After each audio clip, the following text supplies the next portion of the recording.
I would have to say that being in high school was really hard because when I was growing up, there were some neighborhood bullies and make fun of me because I was Korean, and they would call me really mean names like Gook or Chink or whatever. And also, like, my last name is Nelly, so they'd be like, "Whoa, Nelly," and like, it's not really a big deal or anything, but it hurt because it's like, why make fun of me for having an Italian name, and why make fun of me because I'm Korean? So after hearing those names being called, I just really started to feel alone because I felt like I didn't have anyone I could talk to. And my older brother was really good friends with the other people that were making fun of me and everything. And I was like, well, why am I being picked on and why isn't he? I wanted to fit in somehow, some way, but instead I just pushed myself away.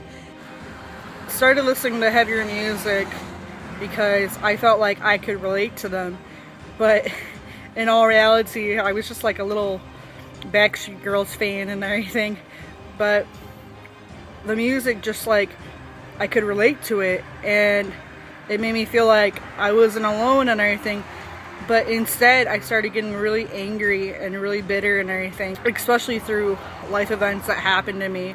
Like, we would have to watch a family member beat my older brother for things that he did in high school, and having to watch it, me and my younger brother, it made me really angry because it's like, how could you do this to your own child? Like, how could you physically beat him up and punish him and everything? And I was like trying to figure out, how do I not get into that position? Like, how do I prevent myself from being physically abused? So at the age of 15, I was sexually violated, and I started to cut to numb the pain, and I started to do drugs and drink alcohol and everything because I didn't know what to do with the pain. I didn't have anyone to talk to. I felt like I would always be alone, no matter the situation or even what I did to numb the pain. The hurt and the pain was always still going to be there.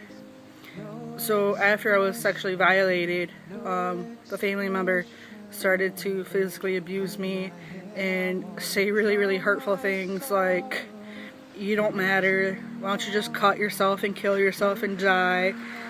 It doesn't matter, you're worthless, you're never going to amount to anything." And that went on for a year or two, and at that point I tried to commit suicide, or attempted, and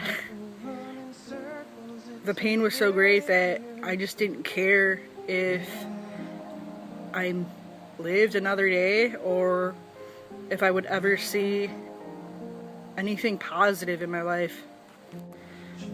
So in November and January, I got sent to a psychiatric ward for attempting suicide, and it was the scariest thing to have to be there, but at the same time, there was a drawing in my spirit to recognize that I do have a purpose and that I will overcome situations that were really painful for me. So when the family member came and saw me in the psych ward, I really was excited, but at the same time I knew it probably wasn't going to be good because of his comment saying, "You really belong here, you're never going to be this person again." And so when I got out, I just really started to really get involved heavier with cutting, where I was doing it every day. So he was only 18 years old, and I felt like there were things on my part that I had to do, and I never did it. So when I got the phone call that he committed suicide, after that I felt like I had to do everything in my power to join him. And that resulted in me doing a lot of overdosing, really heavy cutting, and just basically the guilt consumed me every minute of the day. And it's been really hard so many times throughout the day, and it made me feel like I had the power, I was in control, and at the same time it was so addicting. But I felt like at that time it took away my pain. So in the year 2004, I had a boyfriend, and things were really bad in his home life. But to shorten the story, he basically committed suicide 6 months after we graduated. There's not a day that goes by that I wish it would have been me. And why was it him? If I tried all those times to commit suicide, why did he actually succeed and I failed? So I started reaching out to people, and people reached out back, and I felt for a little while that I actually had a purpose, or I'm actually going to be successful in life. And 2008, my mom pulled me in her room and she told me that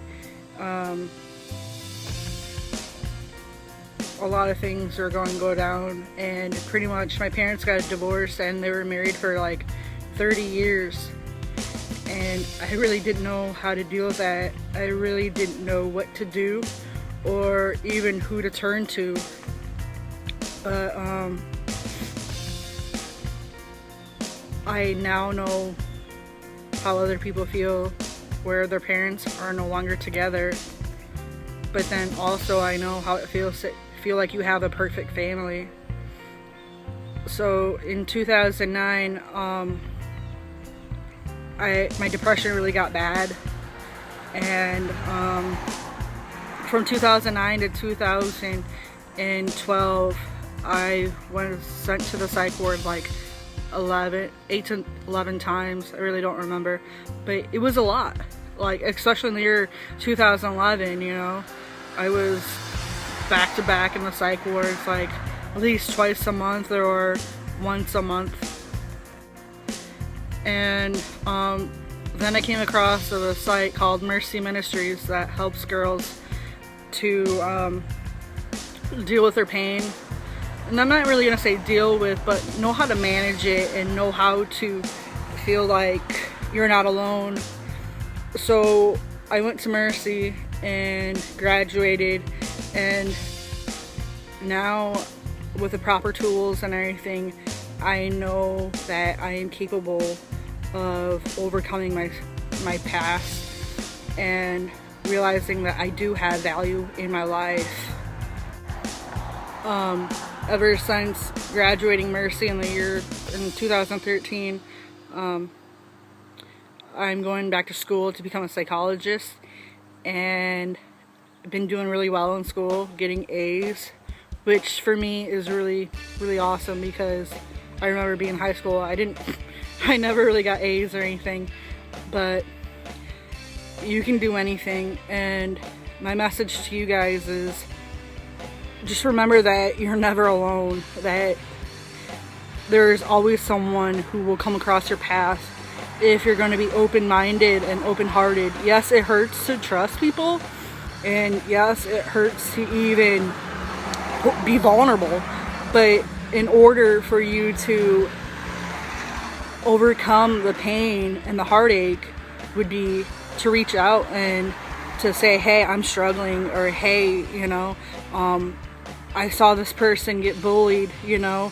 I just want you to know, because we never know what people are going through, and that's one of the things that we have to be fortunate about, is that there's always someone who is going through something worse that needs you, that you can relate to, and that you can be that friend for them, because life is not easy, but it can be really, really rewarding if you want it to be. So rise up, be the change, and be compassionate.